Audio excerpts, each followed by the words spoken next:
నమస్కారం. గత కొన్ని రోజులుగా ఈ రాష్ట్రంలో జరుగుతున్నటువంటి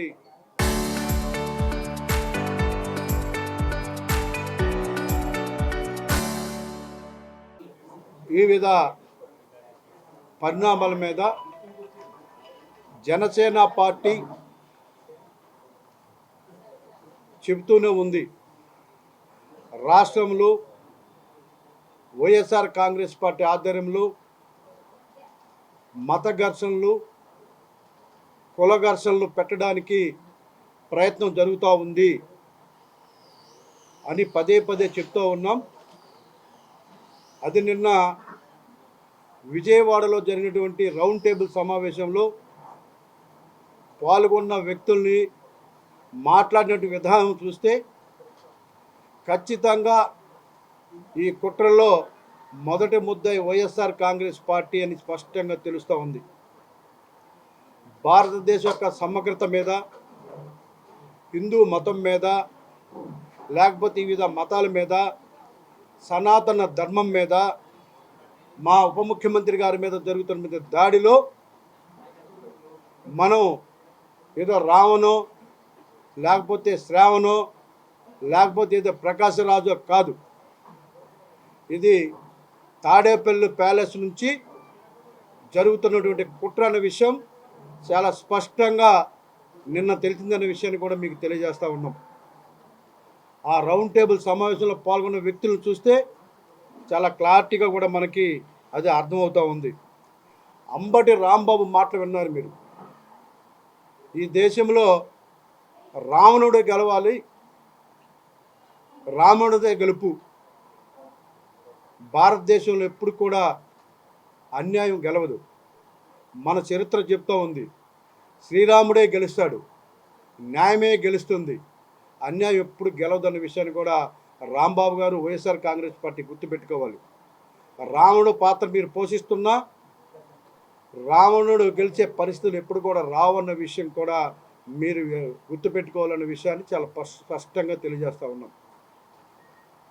ఆ మాటలను బట్టి మనకు అర్థమవుతుంది ఏంటంటే, ఈ యొక్క రావణుడి వెనక, ఈ ప్రకాశరాజు వెనక, ఈ శ్రావణి వెనక ఉన్నది వైఎస్ఆర్ కాంగ్రెస్ పార్టీ అన్న విషయం చాలా స్పష్టంగా తెలుస్తూ ఉంది.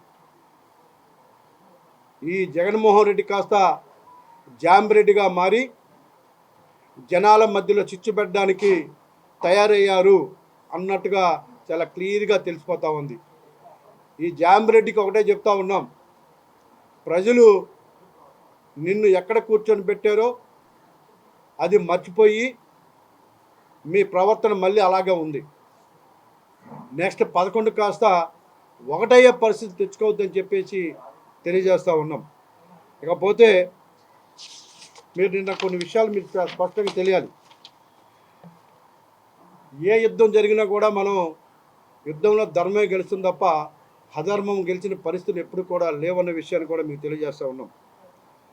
మీరు ఈరోజు ఎన్ని గెంతులు వేసినా కూడా ఒక సినిమాలో ఫైనల్గా గెలిచేది హీరోనే. సో విలన్ ఎప్పుడు కూడా గెలవలేని విషయాన్ని కూడా గుర్తుపెట్టుకోవాలి. ఈ రాష్ట్రంలో ఉన్న విలన్ జగన్మోహన్ రెడ్డి గారు అలియాస్ జాంబిరెడ్డి. మీరు ఇప్పటికైనా మారాలి అని చెప్పేసి జాంబిరెడ్డిగా మారిన మీరు జనాలు చీకొట్టుకునే విధంగా ఉండకూడదన్న విషయాన్ని కూడా మీకు స్పష్టంగా తెలియజేస్తూ ఉన్నాం. ఈరోజు మీరు చూస్తే రావణుడికి ఎన్ని తలలు ఉంటాయో మీ అందరికి తెలిసిన విషయమే. ఆ 10 తలలు ఏవైతే ఉన్నాయో ఇవాళ జగన్మోహన్ రెడ్డి గారికి మీరు బాగా గుర్తుపెట్టుకోవాలి. అంబటి రాంబాబు, సిపిఐ నారాయణ, మధురెడ్డి, ఏబి వెంకటేశ్వరరావు, సునీల్ కుమార్, జడా శ్రావణ్, రావణ్, ప్రకాశరాజు, వీళ్ళందరినీ కూడా తలలుగా మార్చుకొని ఈ రాష్ట్రంలో మత కలహాలు సృష్టించడానికి ప్రయత్నం జరుగుతుందన్న విషయాన్ని చాలా స్పష్టంగా తెలియజేస్తూ ఉన్నాం. ఇప్పటికైనా మారాలి. వీళ్ళందరూ మీరు ఆడిస్తున్నటువంటి నాయకులు అనే విషయం ప్రజలు చిన్న పిల్లల దగ్గర నుంచి పెద్ద పెద్ద మేధావులకు కూడా అర్థమవుతూ ఉంది. ఈ రావణ్ అనే వ్యక్తికి అసలు రూపం జగన్మోహన్ రెడ్డి గారు అనే విషయం నిన్న జరిగినటువంటి రౌండ్ టేబుల్ సమావేశం చాలా క్లారిటీగా. ఒకప్పుడు ఏబి వెంకటేశ్వరరావు అనే వ్యక్తి మీద ఏబి వెంకటేశ్వరరావు ఒక పెద్ద దొంగ, పోలీసు వ్యవస్థని సర్వనాశనం చేశాడు. ఇలాంటి వ్యక్తులు పోలీసు వ్యవస్థకే కలంకం తెచ్చినటువంటి వ్యక్తి కాబట్టి ఆయన్ని అసలు దగ్గరకు కూడా రానియకుండా ఇవాళ పక్కన పెట్టి 5 సంవత్సరాలు కూడా ఒక ఆట ఆడుకున్నట్టుది వైఎస్ఆర్ కాంగ్రెస్ పార్టీ, జగన్మోహన్ రెడ్డి గారి విషయం కూడా మీకు తెలియాలి. ఇదే ఏబి వెంకటేశ్వరరావు గారు ఇవాళ నిజంగా వాళ్ళ దగ్గర ఏదైనా కుట్రలో ఈ విషయాలు ఉన్నాయో ఏమో తెలియదు, కానీ ఇవాళ అదే వాళ్ళకి సపోర్ట్గా ఎవరైతే ఈ అంబటి రాంబాబు ఉన్నాడో, రాంబాబు పక్కన కూర్చొని విమర్శలు చేసే పరిస్థితి వచ్చిందంటే అది ఒకసారి మనం అర్థం చేసుకోవాలి. ఈ యొక్క కుట్రలో ఏబి వెంకటేశ్వరరావు కూడా ఒక పార్టా, లేకపోతే మీ యొక్క స్కామ్లు ఏమైనా నేను భయపడుతున్నారా, ఎందుకు ఈ కుట్రలో భాగస్వామి అయ్యారు ఆయన కూడా చాలా స్పష్టంగా తెలియపరచాలి. నిన్ను ఒక ఆట ఆడుకున్నా కూడా ఇవాళ వాళ్ళ దగ్గర కుట్రలో భాగమే వాళ్ళ దగ్గర కాళ్ళ దగ్గర చేరావంటే నీలో ఎన్ని లోపాలు ఉన్నాయో అర్థమవుతుందనే విషయం కూడా చాలా స్పష్టంగా తెలియజేస్తున్నాం.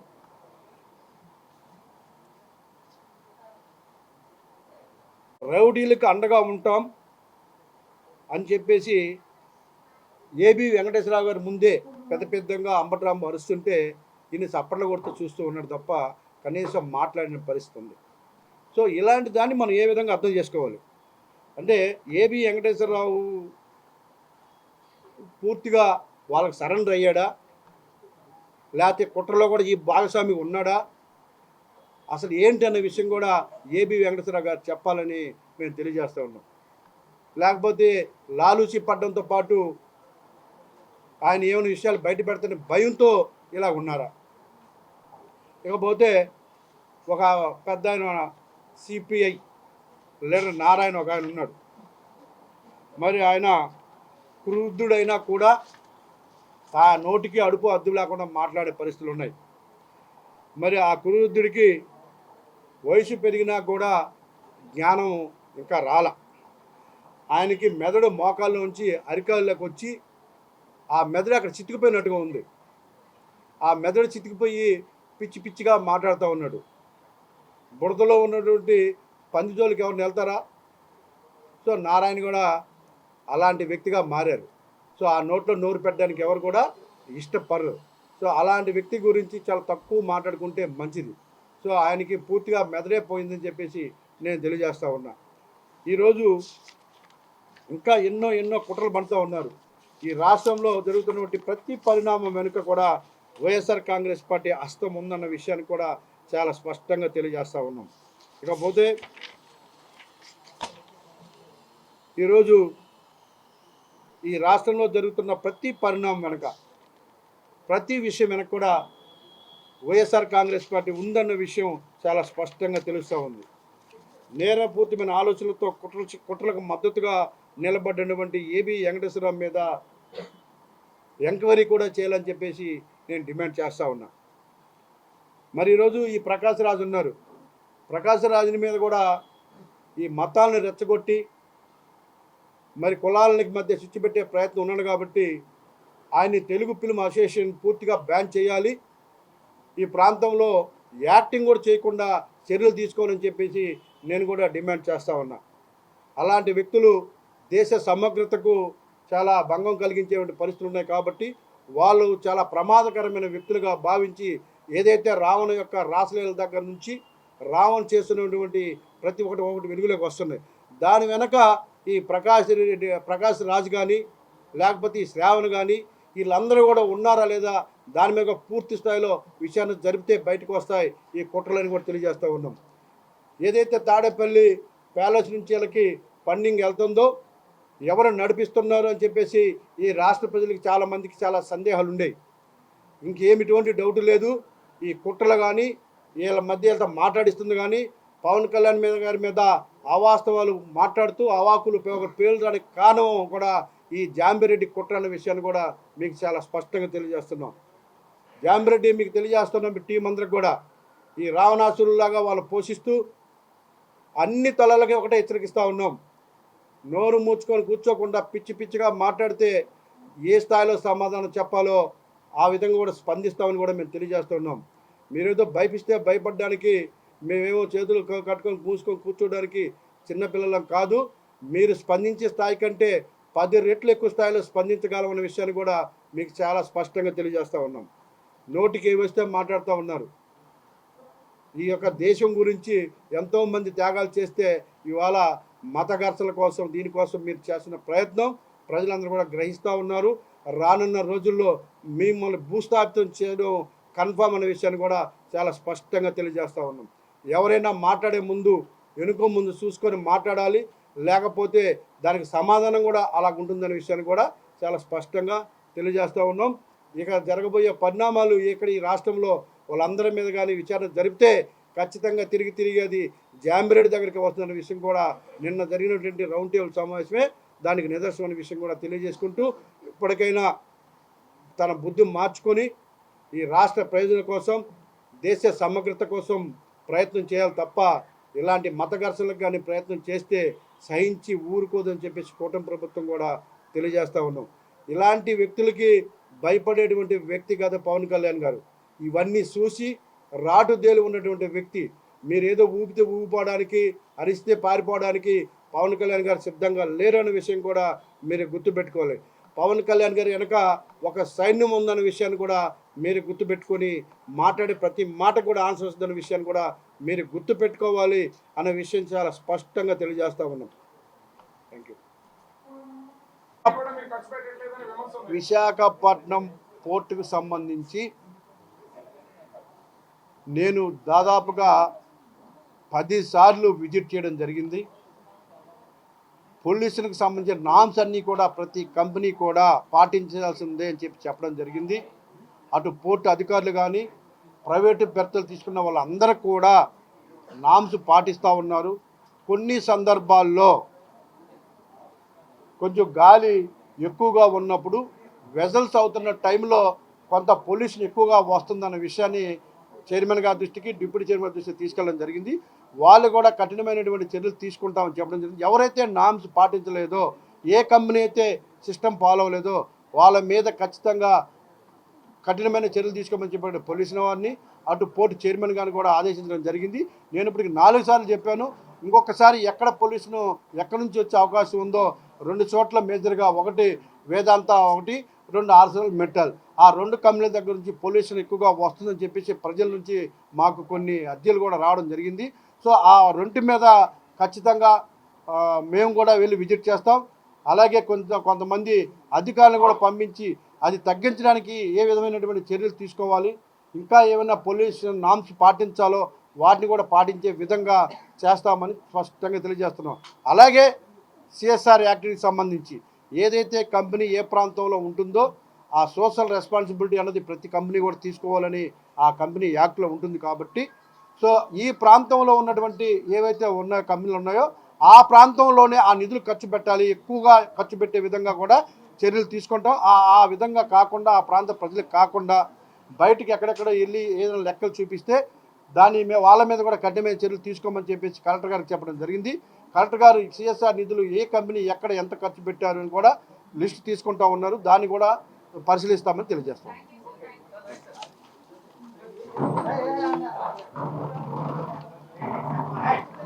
ఖచ్చితంగా రావణ మాటలు, ప్రకాష్ రాజు మాటలు అవి 2 చాలు. అందుకంటే ఆల్రెడీ విచారణ జరుగుతూ ఉంది ఆ రావణ మీద, ఒక్కొక్కటి వెలుగులోకి వస్తూ ఉన్నాయి.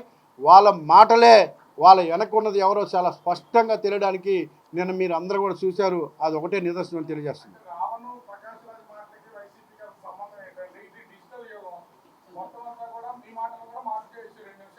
సంబంధం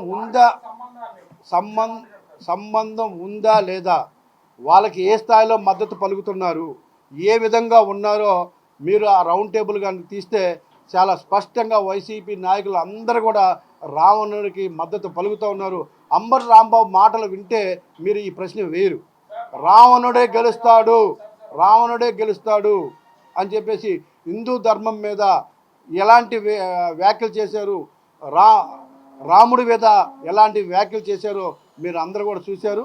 సో అలాంటి వ్యక్తికి ఆయనే గెలుస్తాడని మద్దతుగా వచ్చినప్పుడు మరి మన కళ్ళు కనిపించకపోవడం చాలా బాధాకరం.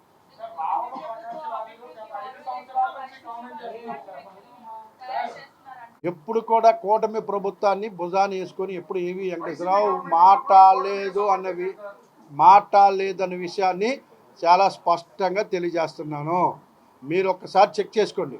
మీకు కనిపించకపోతే ఇంకొకసారి ఏబి వెంకటేశ్వరరావు గారు ఈ 2 సంవత్సరాలు ఏం చేశారో చాలా స్పష్టంగా చదువుకోవాలి మీరు అని చెప్పి తెలియజేస్తూ ఉన్నాం. ఏబి వెంకటేశ్వరరావుని 5 సంవత్సరాలు కూర్చొని పెడితే ఇవాళ అంబటి రాంబాబుతో కూర్చొని మాట్లాడడంలో కుట్రలో భాగం కాదా అని నేను ప్రశ్నిస్తున్నా. దానికి ఏబి వెంకటేశ్వరరావు సమాధానం చెప్పాలి తప్ప మీరు కాదు భయ్య సమాధానం చెప్పాల్సింది.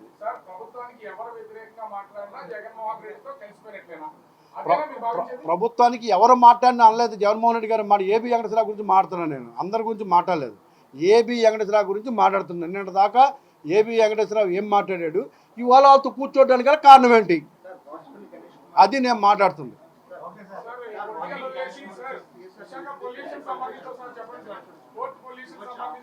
మీ ప్రభుత్వం వచ్చిన తర్వాత ఈ రాష్ట్రంలో అనేక సాఫ్ట్వేర్ కంపెనీలు, అనేక ఇండస్ట్రీస్ రావడము, రాష్ట్ర ప్రజలందరూ కూడా కూటమికి పూర్తి స్థాయిలో మద్దతు పలకడము, ఈరోజు జరుగుతున్న అభివృద్ధిని చూసి ఓర్చుకోలేక ఎక్కడ కూడా ఒక్క అవకాశం కూడా లేదు, ఏదో ఒక రకంగా కుట్రల పన్నాలు ఒక దురుద్దేశంతో జరుగుతున్నటువంటి కుట్ర తప్ప ఇంకోటి కాదనే విషయాన్ని చాలా స్పష్టంగా తెలియజేస్తున్నాను. ఓవరాల్గా ఆయన విషయాలు బయటకు తీసిందే కూటమి ప్రభుత్వం. ఆయన విషయాలన్నిటి కూడా 1 by 1 విచారణ జరుగుతుంది కూటమి ప్రభుత్వం. ఒక వ్యక్తి వెలుగులోకి వచ్చినప్పుడు ఎప్పుడు వస్తుంది, తన అరాచకాలు బయటకు వచ్చినప్పుడు. సో 1 by 1 దీని వెనక ఎవరున్నారు, దీని వెనక ఎవరు ప్రేరేపిస్తున్నారో 1 by 1 బయటకు వస్తూ ఉన్నాయి. ముందు 10 days బ్యాక్ రావణ్ ఏంటి, ఈరోజు రావణ్ ఏంటి. సో 1 by 1 యొక్క అరాచకాలు బయటకు వస్తున్నాయి. కాబట్టి ఈ అరాచకాల వెనక ఎవరున్నారో అన్న విషయం కూడా చాలా స్పష్టంగా తెలుస్తుంది అన్న విషయాన్ని కూడా మీరు తెలుసుకోవాలి.